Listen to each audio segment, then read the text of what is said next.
ஜனாதிபதி ஏன் இவ்வளவு முக்கிய அடிச்சு கொண்டு வடக்கு மாகாணத்துக்கு வாரார் என்ற பிரச்சனை உங்களுக்கு மட்டும் இல்ல, எனக்கு மட்டும் இல்ல, எல்லாருக்குமே இருக்குது.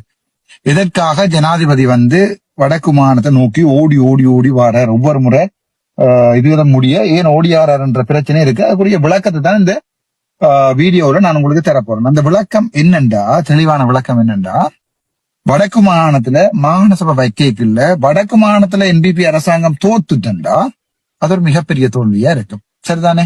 அதாவது என்பிபி அரசாங்கத்துக்கு வடக்கு மாகாணத்துல மாகாண சபையை பிடிச்சிடலாம் போன்ற நப்பாசையும் ஒரு ஆசையும் ஒன்று இருக்கு. அது எங்கண்ட தமிழ் தேசியத்தின் தோல்வி.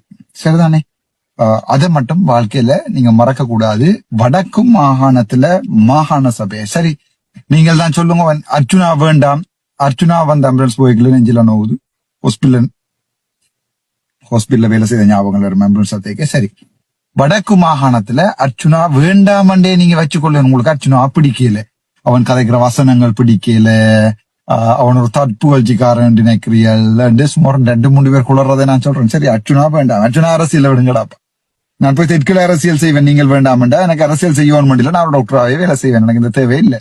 சரி, அர்ச்சுனா வேண்டாமன்னு பார்த்தா நீங்க அனுரவிட்ட கொடுப்பீங்களா இருந்தா நான் நினைக்கிறேன் எங்களோட தமிழ் தேசியத்தின் வீழ்ச்சி நினைக்கிறேன். அது ஒரு மாபெரும் தலைவருக்கு செய்யற துரோகம் நினைக்கிறேன்.